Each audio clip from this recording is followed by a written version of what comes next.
जय हिंद दोस्तों, वंदे मातरम। भारत माता की ये झंडा ऊंचा रहे हमारा। मैं सूबेदार विजय ओम प्रकाश तिवारी, भारतीय सेना। जब तक दोस्तों इंडियन आर्मी है ना, देश का तिरंगा, देश का लोकतंत्र, देश का संविधान हमेशा सेफ रहेगा। इंडियन आर्मी जो है ना, वर्ल्ड की नंबर 1 सेना है और अपने काम, अपने हुनर, अपनी काबिलियत और अपने हौसले से ना पूरे वर्ल्ड में डंका बजाती है इंडियन आर्मी। ठीक है, चाहे वो किसी भी साइड से हो। ठीक है, चाहे वो कोई त्राजिदी हो या कहीं किसी ऑपरेशन लॉन्च करना हो। ठीक है, कहीं पे सर्जिकल स्ट्राइक करनी हो या कहीं पे अटैक करना, तो हमारी सेना ना 15 पे 1 सोल्जर भारी पड़ता है। दोस्तों वापस मुद्दे पर आता हूँ। जो हमारे साथ ना इंडियन आर्मी के सोल्जरों के साथ, सेना के जवान और जेसीओ के साथ सेना के अंदर भेदभाव किया जाता है ना, बहुत ही निंदनीय और शर्मसार है। दोस्तों सीएसयू और जवानों की इतनी बुरी तरह अनदेखी की जाती है ना। पॉइंट नंबर 1 में आपकी नॉलेज में डालता हूँ। मिलिट्री सर्विस पे को आपको ले लो। मिलिट्री सर्विस पे का मतलब होता है कि जो आर्मी में ड्यूटी कर रहा है उसकी सर्विस उसको पे दी जाती है, लेकिन इसमें भी भेदभाव किया जाता है। अफसर को तकरीबन 15,500-16 हज़ार के बीच में चीप दिया जाता है और जेसी और जवान को 5,500 5,500 के बीच छोड़ा जाता है। और एमएनएस जो कि हॉस्पिटल के अंदर काम करती है, जिसे सरहद बॉर्डर के अंदर क्या हो रहा है जिसकी धुन का भी पता नहीं रहता है, और अपने हॉस्पिटल के अपने अंदरूनी मामले में किया जाते हैं। लेकिन उनकी जो है ना मिलिट्री सर्विस पे कितनी है पता है? 12,000 रुपये के आसपास होती है। और इनको ये पता नहीं कि 25-30% इंडियन आर्मी का सोल्जर शहीद आकर देश की सुरक्षा के लिए, तिरंगे की आन बान शान के लिए, देश के संविधान के लिए,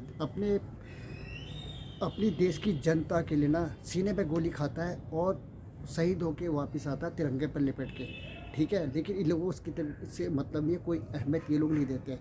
इसमें शामिल दोस्तों सभी को मैं गुनाहगार मानता हूँ। इसमें देश के माननीय प्रधानमंत्री महोदय जी, देश के रक्षा मंत्री महोदय जी, ठीक है, देश के रक्षा मंत्री राजनाथ महोदय और देश के गृह मंत्री, ठीक है, अमित शाह जी, ठीक है, और जो इसमें शामिल पूरे अफसर होते हैं, जो टीम बनती है जब किसी चीज़ को गठित किया जाता है, किसी आदमी को कोई भी बेनिफिट देना जो होता है ना, उसमें जो जवान और अफसर है ना, जेसी और जवानों को सबसे पीछे की लिस्ट में रखा जाता है। दोस्तों वो लड्डू ऐसा लड्डू होता है जिसके अंदर चीनी की बजाय नमक ठोक के भरा हुआ होता है। सिर्फ जो है सिर्फ एक प्रकार की फॉर्मेलिटी कर दी जाती है। क्यों? क्योंकि गेम खेल रहा होता है। अफसरों की जो है फाइनेंस साइड से, किसी भी साइड से उनको स्ट्रॉन्ग और मजबूत बनाया जाता है। लेकिन जो जवान और जेसीओ लीड करता है, चाहे सर्जिकल स्ट्राइक हो, कहीं की भी लड़ाई हो, दोस्तों एक चीज़ मैं दावे और गारंटी के साथ कहता हूँ, जितनी नॉलेज ना इंडियन आर्मी के जवान को होती ना, उतनी नॉलेज एक जेसीओ और अफसर को भी नहीं होती है। एक चीज़ का हमेशा ध्यान रखना, लड़ाई की ज़मीन का कीड़ा होता है इंडियन आर्मी का जवान और उसके बाद जेसीओ। ठीक है, क्योंकि जेसीओ जवान से होकर ही जेसीओ के लेवल तक पहुँचता, वो डायरेक्ट कभी नहीं आता। ठीक है, इसलिए उसको राष्ट्रपति रैंक भी कहते हैं। नंबर 2 बात, और वही लोग चाहे माइन फील्ड लेआउट हो, माइन फील्ड निकालना हो या लगाना हो, ठीक है, अटैक करना, कुछ भी करना हो, चाहे कारगिल, कोई भी दुनिया का इतिहास गवाए ना, जेसी और जवान हमेशा लीड करता है। लेकिन इन लोगों को किसी भी साइड से ना, घरेलू साइड से कभी कमज़ोर और इनको हमेशा पीछे रखा जाता है, इनको नज़रअंदाज किया जाता है। देश के महामहिम प्रधानमंत्री नरेंद्र मोदी जी से मैं सूबेदार मेजर ओम प्रकाश तिवारी, भारतीय सेना को बहुत उम्मीद थी कि यह देश के प्रधानमंत्री नए आए हैं और ये अपने कार्यकाल के दौरान सेना के सम्मान और इज्जत में बहुत कुछ चांद लगाएंगे। लेकिन हुआ इसका उल्टा। जो पिछली सरकार आई है उन्होंने जो काफ़ी अच्छा किया था, लेकिन ये सरकार के आने के बाद, देश के माननीय प्रधानमंत्री जी के आने के बाद और इनकी सोच की वजह से ना, इंडियन आर्मी के जवानों का जो लेवल, ठीक है, और उनका जो मनोबल था ना, और डाउनफॉल में चला गया और नीचे गिरता हुआ जा रहा है। ठीक है, ORP-2 के नाम पर जो है जवानों के साथ और जीसू का जिससे बड़ा खिलवाड़ किया गया ना, इस ORP-2 के रिलीज़ होने के बाद इस पे अफसर का जो है तकरीबन 10 से 15 हज़ार रुपये का बेनिफिट दिया गया और इसमें जवान और जीसू की अनदेखी की गई। उनके हाथ में खिर्ची और चवन्नी और अठन्नी पकड़ा दी गई दोस्तों। ठीक है, इसमें देश के महामहिम प्रधानमंत्री जी, वक्त सबका एक जैसा नहीं रहता ना, वक्त किसी के साथ रहा है। ठीक है, वक्त की इतनी बड़ी ताकत होती है ना। अच्छे मैं बार बार हमेशा यही बोलता आया हूँ कि मिट्टी से बोलो सिकंदर आज की डेट में कहाँ है। ठीक है, जाना खाली हाथी है। ठीक है, कोई उस समय कोई नहीं पूछता। इस चीज़ का हमेशा ध्यान रखना, सिर्फ आपके काम याद रहते हैं, लेकिन आपने इस मामले में कुछ भी नहीं किया। मिलिट्री सर्विस पे के अंदर आप लोगों ने जो है 15,000 कहाँ उसको हो क्या, डिसेबिलिटी पेंशन में आपने भेदभाव किया हुआ है, जिसमें आपको बॉडी के पार्टों के साथ आप लोगों ने भेदभाव किया देश की सरकार ने और उन आला अफसरों ने, कि अगर किसी जवान की अगर फार्मों में जाएगा तो सबसे ज़्यादा कैजुअलिटी जवान ही होगा और जेसी जो होगा सबसे आगे एडवांस हो वही चलता है। ठीक है, लेकिन होता क्या है, क्या होता यह है कि अगर जवान की आँख चली गई, गोली लग गई जवान की आँख में, आँख उसकी जो है डैमेज हो चुकी है, तो उसको डिसेबलिटी पेंशन के हिसाब पे लड्डू छोटा सा एक मतलब खर्चा पानी भीख के तौर पर दी जाती है, और अफसर को उससे 10 से 15 गुना ज़्यादा पेंशन मिलती है। आज के हिसाब से रिकॉर्ड चेक कर लो, आप लोगों को पता चल जाएगा कितना बड़ा भेदभाव इंडियन आर्मी के सोल्जर के साथ किया जाता है।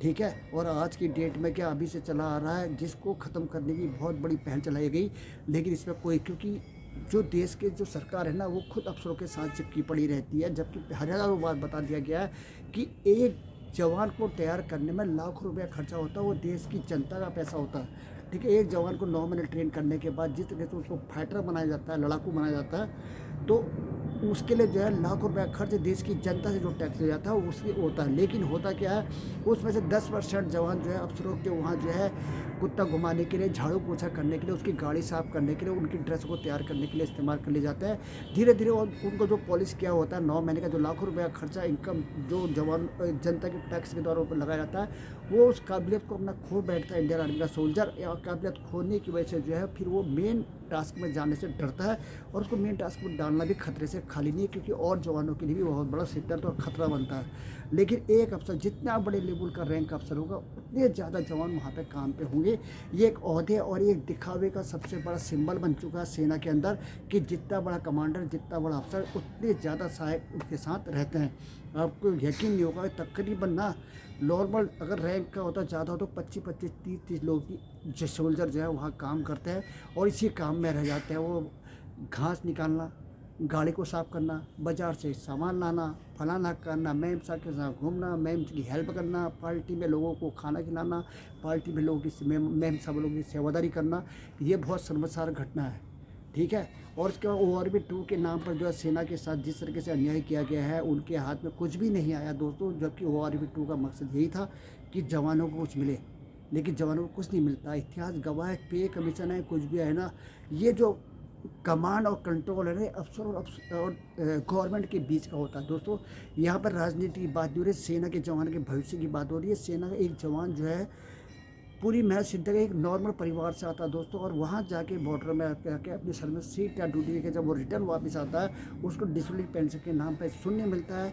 ठीक है, उसको मिलिट्री सर्विस के पे के नाम पे शून्य मिलता है, और ख़ास तौर से घर आने के बाद, पेंशन आने के बाद भी उससे भाईबंदी, उसको जो है उसको भाईबंदी उसको बिल्कुल ही इस तरीके से रखा जाता है।